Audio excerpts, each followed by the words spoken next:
Hi everyone, very good morning. कैसे हैं आप सभी लोग। तो एक बार फिर से आप लोगों का नए ब्लॉग में स्वागत है। तो सवेरे अर्ली इन द मॉर्निंग का टाइम अभी मैं आप लोगों को बता दूं तो अभी हो रहा है टाइम 6:15 बज रहे हैं और मौसम कुछ इस तरह से बना हुआ है। मम्मी और पापा चले गए थे नीचे गांव वाले घर सवेरे अर्ली इन द मॉर्निंग। आप लोगों को बताया हुआ है कि धान की फसल हमारी पक चुकी है, तो आज हम करेंगे धान के जो है पौधे लाए हुए थे हमने, तो उनसे धान को निकाल देंगे। तो दिखाऊंगा मैं आप लोगों को आगे। तो ब्लॉग में यूं ही कंटिन्यू बने रहिएगा। और सवेरे जैसे ही मैं 5 बजे निकल गया था रनिंग के लिए, तो मम्मी और पापा भी आ गए थे। तो अभी मैं इनके लिए खाना भी ले आया हूँ यहाँ पर। तो पहुँच चुका हूँ मैं भी अभी अपने गाँव वाले घर में। सवेरे जितने जल्दी आप उठ जाओगे उतना ही अच्छा मौसम का बहुत ही बेहतरीन नज़ारा आप लोगों को देखने को मिलेगा। तो आलस छोड़िए और सवेरे जल्दी जल्दी उठ जाया कीजिए और अपना काम भी स्टार्ट कर दिया कीजिए। मौसम कुछ इस तरह से बना हुआ है, धुंधी धुंध छाई हुई है। तो ये पहुंच गया हूँ यहाँ पे, खाना भी ले आया हूँ। तो देता हूँ इनको खाना वगैरह।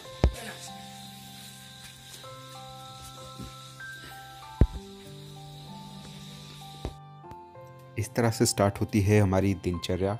और सवेरे अर्ली इन द मॉर्निंग में मौसम का नज़ारा तो बहुत ही ज़्यादा ब्यूटीफुल होता है। चारों तरफ धुंधी धुंध छाई हुई है और गांव में वातावरण बिल्कुल शांत होता है।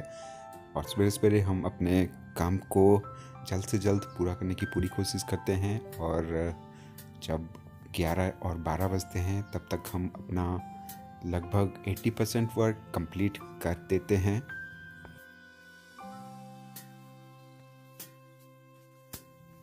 डेली बेसिस पर जिस तरह से हम आप लोगों के लिए नया ब्लॉग लेकर आते हैं, तो आप लोगों के नए से नए कमेंट देखने को भी मिलते हैं हमें।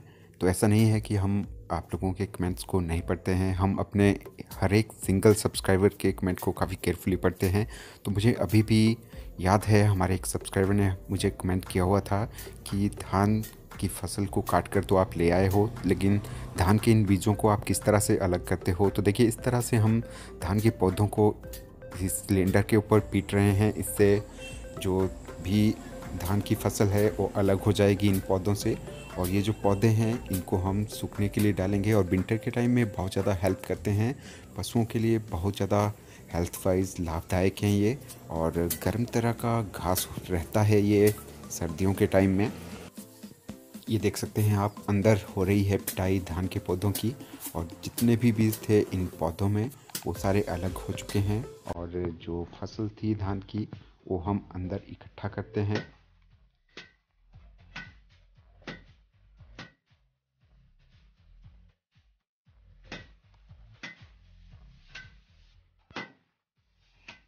एक किसान की तरह काम करना भी बहुत बड़ा हार्ड वर्क रहता है। तो देखिए किस तरह से सबसे पहले खेतों में पूरा अपना हार्ड वर्क करना पड़ता है। और उसके बाद जब फसल वगैरह पक जाती है तो ऐसा नहीं है कि बहुत इजी प्रोसेस रहती है आगे। तो उससे आगे भी बहुत ज़्यादा हार्ड परिस्थितियों से गुजरना पड़ता है। कुछ इस तरह से देखिए, सवेरे सवेरे हम कड़ी मशक्क़त करते हैं।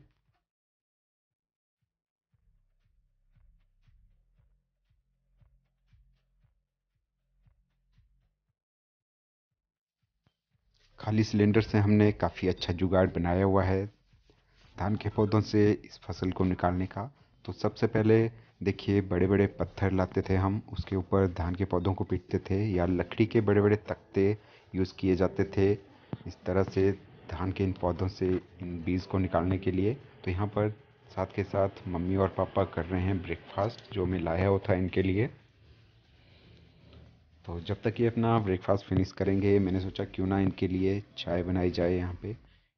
क्योंकि ये भी सवेरे सवेरे बहुत ज़्यादा जल्दी आ जाते हैं। जब मैं रनिंग के लिए जाता हूँ 5 बजे के तकरीबन, तो उसी टाइम ये भी निकल जाते हैं खेतों की तरफ। तो यहाँ पर मैंने तैयार कर दी है इनके लिए गर्मा गर्म चाय।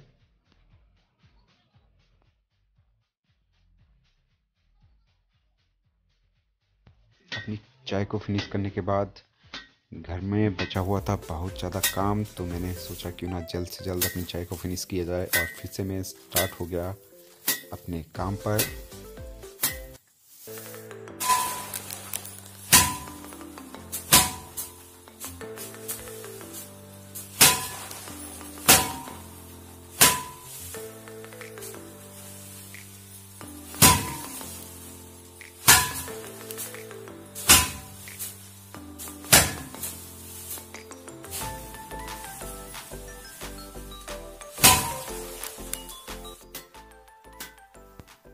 आज तो बहुत ही ज़्यादा थकान हो रही है पूरी बॉडी में, और जो मसल वगैरह हैं आर्म वगैरह के, उनमें बहुत ज़्यादा पेन हो रही है मुझे।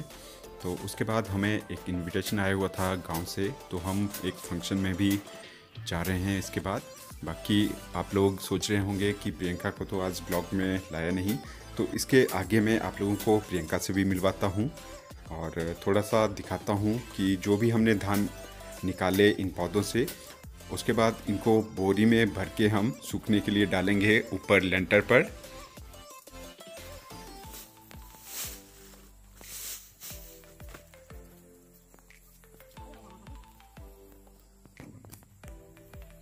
धान को बोरी के अंदर डालकर हम ले आए हैं लेंटर पर सूखने के लिए। और उसके बाद आप लोगों को मैं दिखाता हूँ कि धान के जो पौधे जिनसे हमने धान को निकाल दिया है उनको भी सूखने के लिए डाल दिया है। जब ये अच्छी तरह से सूख जाएंगे तो जो हमारी काउ शेड है, तो वहाँ पर एक स्पेस है, वो मैंने आप लोगों को दिखाया था अपने प्रीवियस ब्लॉग्स में भी। तो उसके बाद हम इस सारे के सारे घास को इकट्ठा कर वहाँ पे स्टोर कर देंगे सर्दियों के लिए। इस तरह से कुछ एक्टिविटीज़ हुई हमारे निचले वाले घर में। और हमारे ब्लॉग आप लोगों को कैसे लग रहे हैं जरूर बताइएगा कमेंट बॉक्स में। ब्लॉग अच्छे लगे तो लाइक और शेयर जरूर कीजिएगा, और एक लाइक करना तो बनता ही है यार, इतना हार्ड वर्क करते हैं हम और डेली बेसिस पर आप लोगों के लिए नया ब्लॉग लेकर आते हैं। आप लोगों के लाइक और शेयर से हमें मोटिवेशन मिलती है डेली बेसिस पर एक नया परफेक्ट ब्लॉग लाने के लिए। हेलो एवरीवन, राधे कृष्णा, कैसे हो आप सब। तो आप सभी का स्वागत है आपके अपने यूट्यूब चैनल में। तो जैसे कि आप सभी को पता है कि ब्लॉग की शुरुआत तो पतिदेव ने कर ही ली है, और उन्होंने आपको बताया कि आजकल घर में क्या क्या काम चला हुआ है। तो आप सभी को पता है कि आजकल धान की कटाई का काम चला हुआ है, और हमारे यहाँ भी यही काम है। तो मम्मी और पापा जी सुबह सुबह ही चले जाते हैं, यानी 5-6 बजे, और उसके बाद पतिदेव भी जैसे ही अपना काम वगैरह करके आते हैं, एक्सरसाइज वगैरह, उसके बाद वो भी चले जाते हैं नीचे गांव वाले घर।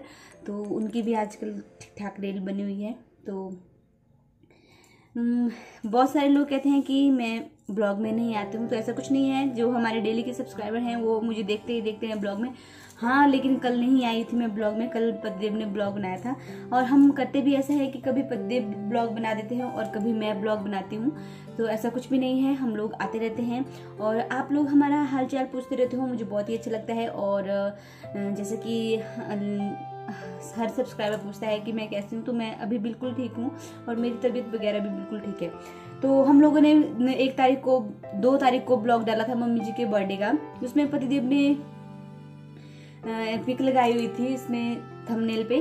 तो कल मैंने देखा, उसमें एक ने कमेंट किया था। हालांकि जो हमारे डेली के सब्सक्राइबर होते हैं वो ऐसे कमेंट हमें नहीं करते हैं, लेकिन जो इक्के दुक्के कहीं से आ जाते हैं, तो वो उसने कुछ ऐसा भद्दा सा कमेंट किया कि उस पर लड़ाइयाँ शुरू हो गई हमारे कमेंट बॉक्स में। तो प्रियंका ठाकुर नाम से कोई है, पता नहीं अब लड़की है कि लड़का है, वैसे थोड़ा शक तो मुझे हो गया है कि वो कौन है, लेकिन फिर भी चलिए। तो उन्होंने मुझे कमेंट किया था कि आपने पिक में वो डाला हुआ है कि सबका फोटो डाला हुआ है, लेकिन वंदना दीदी का फोटो नहीं डाला हुआ है। तो ऐसा नहीं है कुछ भी, आप लोग तो ऐसी बातें बोलते हो जो कभी कभी आते हैं हमारे चैनल में तो फूड डालने, तो ऐसा कुछ नहीं है। हमने पिक नहीं डाली है तो क्या हम उनसे प्यार नहीं करते। आप सभी को पता है कि हम लोग इकट्ठे होकर ब्लॉग बनाते हैं, हमारा ऐसा कुछ भी लड़ाई झगड़े वाला काम नहीं है। लेकिन उसने बहुत ही ज्यादा कमेंट किए कि आपने वंदना दीदी की पिक नहीं डाली है, और आप लोग बहुत ही अच्छे भैया और भाभी हैं। तो डालने को तो हमने अपने देवर की पिक भी नहीं डाली थी, तो क्या हम लोग उससे भी प्यार नहीं करते। तो ऐसा नहीं है कुछ भी। तो ऐसे कमेंट मत किया कीजिए कि जिससे हमें भी बुरा लगे और हमारा भी मन खराब हो। तो उसमें फिर बहुत सारे लोगों ने हमारा सपोर्ट भी किया है कि ऐसा नहीं है कुछ भी। और कईयों का तो काम ही होता है फूड डालना, तो भाई जिन्होंने जो बोलना है वो बोलता रहे। लेकिन आप सभी को पता है कि हम लोग अपनी फैमिली से कितना प्यार करते हैं और कितना नहीं। तो ये बात मुझे आपसे कहनी थी, तो मैंने ये कह दी, और मुझे जो भी ठीक लगा मैंने आपसे कह दिया सब कुछ। बाकी आप लोग ही जानते हैं कि हम लोग किस तरह के हैं और किस तरह के नहीं। तो अभी हम लोग हो रहे हैं रेडी, हम लोगों को जाना है एक फंक्शन में। तो पतिदेव थोड़ा सा तैयार हो रहे हैं, तो फिर हम उसके बाद जाएंगे गांव वाले घर के पास ही एक फंक्शन है छोटा सा, तो हम लोग वहाँ जाएंगे। तो देखिए पतिदेव थोड़ा सा धज कर तैयार हो गए हैं। तो